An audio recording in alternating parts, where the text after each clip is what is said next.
안녕하십니까 여러분, 강명도TV 자유조선을 시작하겠습니다.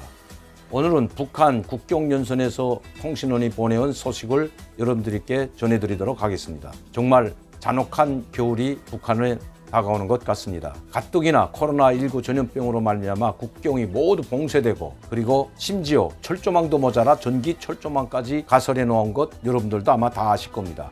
국경연선, 특히 중국 쪽 연변 지역이나 해산 맞은편인 장백현 지역을 지나가 보면 그 북한 쪽을 바라보면 철조망과 거기에 전기 철조망까지 채워난 것 쉽게 볼 수 있습니다. 그러한 사진들도 많이 있습니다. 그런데 이제는 이 전기 철조망도 모자라서 지뢰까지 매설했다고 합니다. 전 국경연선의 지뢰는 아마 다 매설하지 못했을 겁니다. 북한 소식에 의하면 북한 사람들이 자주 다니는, 말하자면 밀수할 수 있는 그 길목마다 지뢰를 매설했다는 것입니다. 그만큼 북한의 통제가 한층 잔혹해지고 있다는 것입니다.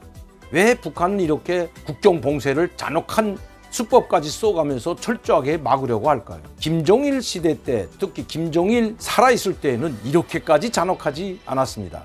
왜냐하면 이미 김정일은 파탄된 경제와 먹고 살기 힘들어서 중국에 쌀을 얻으러 가든지 돈을 구하러 가는 사람들에 대해서 그나마 관대하게 했던 것도 사실입니다. 여러분들도 다 아시다시피 제가 이름은 밝히지 않지만 TV에 나오는 많은 사람들, 특히 이만갑과 같은 이런 TV에 나왔던 여성분들이 10번 탈북했다, 10번 다시 공안에 체포돼서 북송되는 이런 악순환을 겪었던 그 처참한 현실들 여러분들 아마 많이 들었을 겁니다. 그것도 아주 대표적인 이만갑의 출연자가 자기의 탈출 과정을 상세히 이야기하는 것 들었을 것이라고 봅니다. 그런데 그만큼 북한은 한 번 잡혔다가 다시 또 풀어주면 또 다시 중국에 갔다 오고, 이렇게 10번씩이나 체포돼도 죽이거나 정치범 수용소에 보내지 않았던 것입니다. 그런데 이제는 국경을 넘었다 체포되게 되면 이 국경연선 마을을 관리하는 보위부, 즉 해령시 보위부에도 대규모 구류장이 생겼다는 것입니다. 그전에는 체포되면 사해안전성 소속 해령시 안전부나 무상군 안전부와 같은 이런 안전부 산하 구류장에 직결시켜 놓고 조사를 받아서 처리했는데, 이제는 국가보위부 산하 군 보위부 구류장에 가다 놓고 취조할 뿐만 아니라 조사할 뿐만 아니라 정치범으로 몰린다는 것입니다. 즉 살아남기가 힘들다는 것입니다. 사해안전부 구류장에 있을 때는 그나마 손도 쓸 수 있고 어느 정도의 돈을 지불해주면 그나마 빼주기라도 했지만, 이 국가보위부 산하 군 보위부에 체포되어 구류장에 들어가게 되면 이미 그 사람의 운명은 결정났다는 것입니다.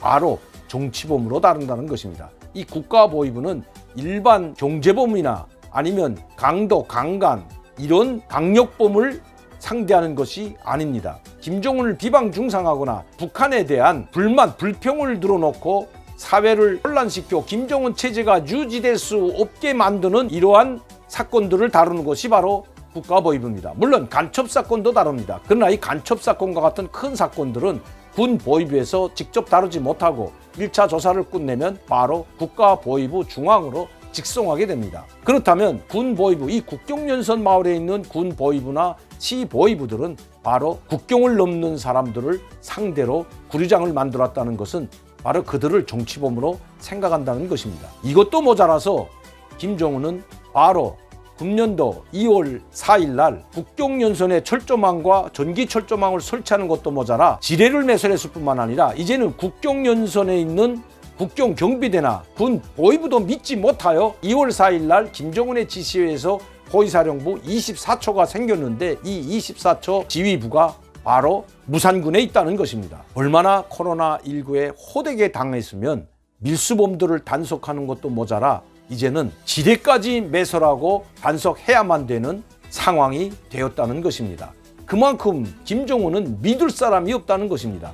제가 여러 차례 여러분들께 말씀드린 적이 있지만 이미 지방 관료들은 자기들이 먹고 살기 위해서 밀수나 아니면 장사를 하는 장사치들과의 손을 잡고 결탁하지 않으면 먹고 살기가 힘든 것이 오늘의 북한의 지방 관료들의 현실입니다.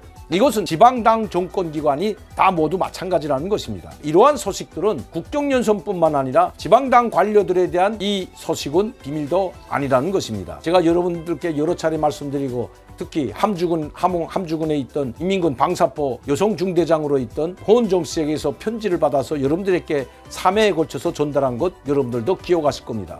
지방 관료들이 마약 범죄자들과 결탁하고 장사치들과 결탁하고 밀수꾼들과 결탁하여 그들로부터 상납받는 돈을 가지고 살아가는 것이 지방당 정권기관 관료들의 현실이라는 것입니다. 국경연선은 더하다는 것입니다. 북한은 코로나19로 가장 타격을 받은 지역이 바로 국경연선입니다. 국경연선에 있는 북한의 시군 지역들은 바로 중국에서 들어오는 물품을 가지고 그것을 다시 전국에 보따리상이 되어 장마당으로 유통해서 거기서 나오는 돈을 가지고 살아갔던 것도 사실입니다. 그런데 이것이 모두 막히게 되니 이미 북한 지역에서 그나마 좀 먹고 살만하다고 했던, 즉 중국과의 밀수나 중국과의 교류를 통해서 먹고 살만하다고 했던 이 국경지역 마을들이 지금 지역으로 변하고 있다는 것입니다.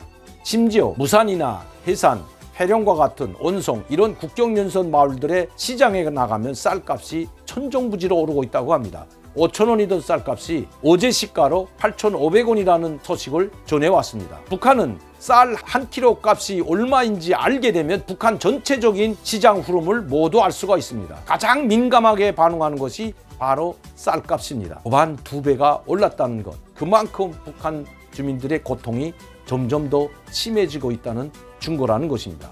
여기에 80일 전투라는 것을 선포한 김정은의 그 가혹한 수탈 행위로 말미암아 국경연선뿐만 아니라 모든 지방에 있는 농장원들이나 인민들, 주민들에게 80일 전투를 지원한다는 명목 아래 쌀과 돈을 바치라고 한다는 것입니다. 지금 자기들의 먹고 살기가 없어서 한 끼 먹고 내일 먹을 거를 걱정하는 북한 주민들에게 80일 전투 명목으로 또 돈과 쌀을 걷어가는 이 김정은의 가혹한 처사. 언제면 이 잔혹한 김정은 체제에서 북한 주민들이 벗어날 수 있을까요? 김정은이 존재하는 한 결코 벗어날 수가 없습니다. 지금 북한 주민들의 북한 김정은에 대한 민심 위반이 심각해지고 있다는 소식도 전해오고 있습니다. 평양시도 그렇지만 지방에 거주하고 있는 주민들은 김정은에 대한 원성과 불만이 하늘을 찌르고 있다는 것입니다. 그래서 아마 김정은은 이번 당창건 10월 10일 70돌 연설을 하면서 인민들에게 눈물을 보인지도 모릅니다. 한번 보시죠. 저 김정은의 눈물은 진심에서 나오는 것이 아니라 민심 위반을 달래기 위한 새빨간 거짓말이고 위선적인 행위라는 것 여러분들께 다시 한번 말씀드립니다. 저런 김정은의 말 한마디에 일희일비하는 한국 정부, 이제는 바꿀 때도 되었다고 생각합니다. 김정은의 잔혹한 처사로 말미암아 김정은의 가혹한 통치로 말미암아 먹을 것이 없어 영양실조에 걸려 쓰러져 가고 있는 국경연선 주민들, 이제 거기에 겨울까지 덮쳐들고 있습니다. 이 잔혹하고 가혹한 겨울이 국경연선 주민들과 북한 주민들에게는 언제 끝날지 안타까울 뿐입니다. 오늘도 강명도TV 자유조선을 시청해 주신 여러분들께 진심으로 감사를 드립니다. 많은 분들이 구독할 수 있도록 전파를 부탁드립니다. 감사합니다.